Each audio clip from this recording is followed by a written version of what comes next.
신앙 고백드립니다. 전능하사 천지를 만드신 하나님 아버지를 내가 믿사오며 그 외아들 우리 주 예수 그리스도를 믿사오니 이는 성령으로 잉태하사 동정녀 마리아에게 나시고 본디오 빌라도에게 고난을 받으사 십자가에 못 박혀 죽으시고 장사한 지 사흘 만에 죽은 자 가운데서 다시 살아나시며 하늘에 오르사 전능하신 하나님 우편에 앉아 계시다가 저리로서 산자와 죽은 자를 심판하러 오시리라. 성령을 믿사오며 거룩한 공예와 성도가 서로 교통하는 것과 죄를 사하여 주시는 것과 몸이 다시 산 것과 영원히 산 것을 믿사옵나이다. 아멘.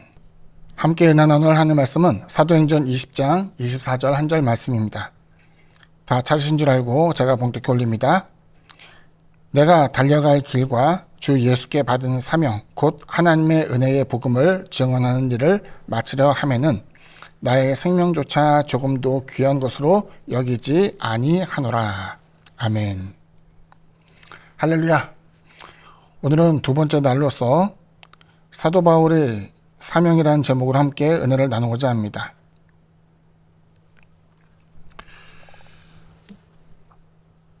성경에 보게 되면 사도 바울 선생은 본디 예수를 믿는 자를 핍박하였던, 예수를 따르는 사람들의 도를 핍박하였던 그 같은 악한 자로 묘사가 됩니다.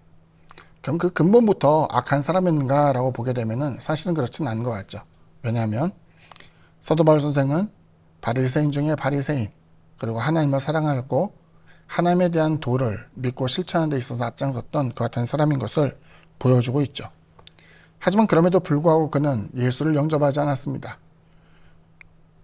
아마도 주님을 만난 적도 없었을 것이고 다만 사람들의 풍문과 자신이 생각했던 모세 율법에 대한 것을 떠올리게 될 때에 주님의 가르침이 생소하고 또 주님의 가르침이 잘못된 것이라고 그 스스로는 생각하게 되었겠죠. 하지만 다메섹 도상에서 주님을 만나고 눈이 멀고 다시 회복되는 그 과정을 통해서 주님이 바로 하나님의 아들이라는 것을 깨닫게 되고 그리스도 예수에 대한 도를 실천하는 데 있어서 앞장서게 됩니다. 사도 바울은 참으로 위대한 사람입니다. 신약 성경이 27권으로 되어 있는데 13권, 14권, 히브리서가 논란의 책이긴 한데 13권 내지는 14권의 책이 사도 바울 선생을 통해서 지어지게 된 거예요. 다시 말하면 신약 성경 분량으로는 그렇지 않지만은 문서 자체의 숫자로 보게 되면은 절반 가까운, 절반 이상의 책을 사도 바울 선생이 짓게 되었고 그 내용을 보면서 떠올리게 된 것은 어떤 사람은 이야기하기를 예수님께서는 어떤 교리에 대한 것을 따로 설명한 적이 없었잖아요. 거의 없었죠. 그런데 사도 바울 선생을 통해서 이것이 많이 정해졌기 때문에 혹여 어떤 사람들은 기독교가 예수의 종교가 아니라 마치 하나님을 믿고 있지만 모세 오경이라는 것을 통해서 모세의 경전이라고 이야기하는 것처럼 예수의 복음이지만 예수의 복음 이면 가운데에 또 사도 바울 선생의 교리가 함께 들어있다고 해서 사도 바울을 신앙, 개신교에 있어서 기독교에 있어서 출발점으로 보는 사람들도 있습니다. 다소 강조는 과하겠지만은 여하튼 내용을 염두에 두고 오늘 말씀을 함께 보고자 합니다. 사도 바울 선생이 갖고 있는 그 사명에 대해서 떠올리게 된다면은 그는 소아시아 지역을 다니면서 세 차례의 전도 여행을 다니고 지중해를 중심으로 했던 많은 지역을 다니면서 기독교 복음의 확산에 앞장선 사람입니다. 많은 사람들이 자신의 이름을 폴, 바울에 대한 또 다른 영어식 표현이죠. 폴이라고 지으면서 자신 또한 왕성하게 선교 사역을, 복음 사역을 하기를 원하는 사람들도 있겠지만은 사도 바울이 처음부터 이 모든 것에 대한 사역에 있어서 목적이 남들보다 많은 교회를 세우고 남들보다 활동적으로 일하기 위한 그 무엇인가가 아니었다는 것을 우리가 생각해 볼 필요가 있습니다. 먼저 바울은 사명을 받은 사람이었어요. 사명을 받았다는 것이 뭐 이상입니까 생각하겠지만은 우리가 종종 생각할 때에 자신의 꿈을 자신의 비전이라고 생각하면서 관철시키려고 하는 사람이 있거든요. 제가 이제 신학교를 졸업할 때에 비전이라는 그 용어가 굉장히 크게 유행을 했었어요. 그래서 졸업할 때 이제 친구들과 이제 이야기를 하게 되면 어떤 친구는 이야기하기를 순녀라 나한테는 비전이 있다. 우리나라를 복음화시키고 세계를 복음화시키고 또 내 사명에는 어떤 비전이 있다라고 이야기하는데 그래서 궁금해서 한번 물어봤어요. 비전이라는 용어 참 좋아하는데 그 비전은 어떤 비전이냐? 하나님이 주신 거냐? 아니래요. 그 비전은 뭔데? 했더니 내가 하고 싶은 것. 너가 하고 싶은 건 너의 소원이라고 이야기하지 왜 그걸 근사하게 하나님의 비전이라고 곱쳐서 쓰냐?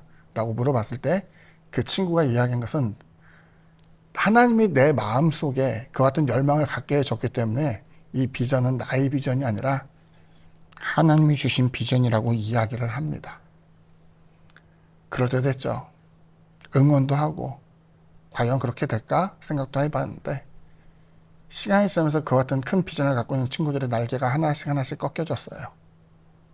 노력해도 애를 써도 별반 다르지 않는 사역, 혹은 자신의 바람과는 거꾸로 흘러가는 그 같은 사역, 이 같은 것 가운데 스스로 무너지게 되면서 결국은 사역의 길을 물리치고 일반인의 직업과 일반인의 삶을 택하는 것 같은 모습에서 궁금증, 호기심이 생겨서 다시 물어보게 됩니다. 너가 하나님 주신 사명이라니, 비전이라고 했잖아. 근데 왜 그거 물리쳤어? 왜 그거 안 해? 그 친구의 대답은 다음과 같았어요. 하나님이 이 길을 막으시는 것 같아. 하나님이 내게 비전을 주었는데 비전을 이룰 수 있도록 그 길을 열지 않은 거 봐서는 하나님께서는 내가 그 일에 대해서 할 수 없고 이룰 수 없다라고 생각하신 것 같아. 라고 이야기하며 제풀에 떨어지게 된 것을 보게 되었어요. 바울은 이방인의 사도로 세워지게 되었고 본디 하나님으로부터 버림받아야 될 것 같은 악한 자였지만 주님의 음성을 듣고 이방인의 사도로 세워졌으며 성경에 보게 되면 바울의 길은 순탄하지 않았어요. 수차례 동족과 이방인의 위협, 파손되고 뱀에 물리고 태장으로 맞고 39대에 대한 그 같은 매를 맞게 되면서 수많은 위험을 통과하게 되었죠. 달리 생각해 본다면 이것은 해석의 문제겠지만 하나님께서 이걸 원하지 않으신가 보다, 나보고 하지 말라나 보다, 계속 고난이 온 거 보니까 이 길은 아닌가 보다 라고 하는 수많은 변명거리가 있었겠지만 바울이 의도하는 목회, 바울이 의도하는 신앙관이라는 것은 하나님이 나를 인정하시고 나의 길을 인도하실 때에 아무런 문제와 두려움 없는 순탄한 신앙의 길을 걸어갈 것을 이야기한 것이 아니라 목적지가 정해지면 그 과정에 대한 것은 내가 극복해야 될 문제라고 생각을 한 거예요. 무엇을 해야 되는가? 정화시키는 것, 올바른 길을 가는 것, 복음의 십자가 사명을 받아들이는 것, 이것 행하는 것을 무엇보다도 중요하게 여긴 것이죠. 그 같은 사명을 이루기 위해서 바울이 두 번째로 선택한 것은 뭐였냐면은 자신의 모든 권리를 포기했어요. 그는 학벌, 지위, 명예를 분토, 배설물과 같은 것으로 여겼다. 내 주 그리스도 예수를 아는 지식이 가장 고상하기 때문이다 라고 빌립보서 3장 8절에서 이야기를 하면서 그는 주님을 따르는 길을 가장 우선순위로 여기게 되었습니다. 그 다음 그가 행한 것은 바로 신앙의 길을 끝까지 완주하는 것이었어요. 그의 신앙은 너무나 고결하고 심오한 것이어서 심지어는 자신의 앞나라에 대한 것도 알 수 있었고 예측할 수 있었다고 합니다.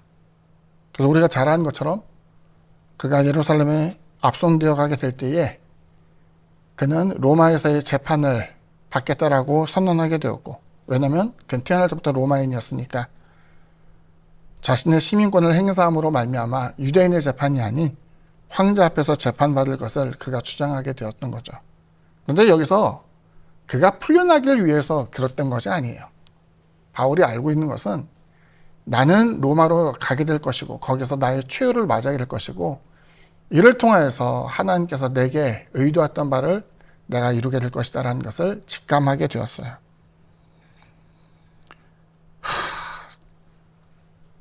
자기의 종말을 예측하고 가는 것만큼 고독하고 힘든 일이 어디 있을까라는 생각을 하게 돼요.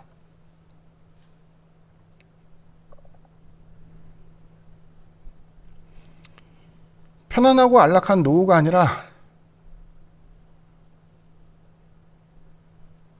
죽음이 나를 기다리고 있고 압송되어져 넘어가는 그 기간 가운데에 험난한 고생을 하게 될 것을 알고 있는 그 사람이 어떠한 착잡한 심정으로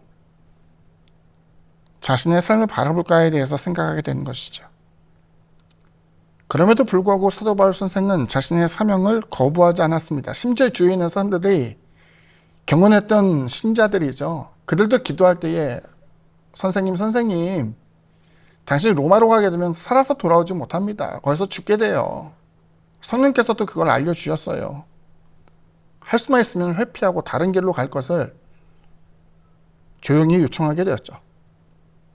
하지만 바울은 그 길을 거부하지 않았어요. 왜? 그 길을 미리 알려줘서 피하라고 한 것이 아니라 그 길을 알려줌에도 불구하고 나의 사명이 무엇인지를 바울이 알았기 때문이죠. 신앙인의 삶은 일신의 안녕과 번영에만 있지 않아요. 거기에는 그리스도의 향기를 나타내야 되고 우리에게 주어진 사명이 무엇인지를 알게 되었을 때는 그것을 회피하지 않고 걸어가야 되는 것을 우리에게 보여주고 있죠. 똑같은 이야기를 저도 하고 싶어요. 기독교인은 비겁하지 말아야 돼요. 내 삶을 통하여서 누군가는 이것을 목도하고 있고 누군가는 이것을 관찰하고 있단 말이에요. 그 사람들의 영혼이 실족하지 않고 올바른 길로 갈 수 있도록 함께 응원하고 후원하는, 그래서 하나님의 영광을 많이 나타내는 사도 바울 선생의 모습을 따라가는 저 여러분 되기를 주님 이름으로 축원드립니다. 기도합니다. 사랑해 주님 감사합니다. 예배를 통하여서 사도 바울의 사명에 대한 것을 우리가 다시 한번 생각하게 됩니다. 그의 사명을 떠올리며 나 또한 내가 선택한 그 길, 그래서 지치고 힘들 때마다 외면하는 그 길이 아니라 주님의 사명으로 얻은 길임을 기억하고 모든 고난과 어려움을 극복할 수 있도록 도와주옵소서. 하나의 일에 전념한 자가 되기를 바랍니다. 쟁기를 들고 뒤를 돌아보는 자가 하나님 나라에 합당하지 않다고 말씀하였사오니 주님의 부르심이 합당한 순종의 자녀들 될 수 있도록 도와주시고 마침내 그 사명을 회피하거나 외면하지 아니하고 끝까지 이루게 되었던 아름다운 헌신을 본받아 그 어떤 헌신의 삶을 살아갈 수 있는 우리가 될 수 있도록 도와주옵소서. 예수님 이름으로 기도드립니다. 아멘. 하늘에 계신 우리 아버지여, 이름이 거룩히 여김을 받으시오며 나라가 임하시오며 뜻이 하늘에서 이루어진 것 같이 땅에서도 이루어지이다. 오늘 우리에게 일용할 양식을 주시옵고 우리가 우리에게 죄진 자를 사하여 준 것 같이 우리 죄를 사하여 주시옵고 우리를 시험에 들게 하지 마시옵고 다만 악에서 구하시옵소서. 나라와 권세와 영광이 아버지께 영원히 싸움나이다. 아멘.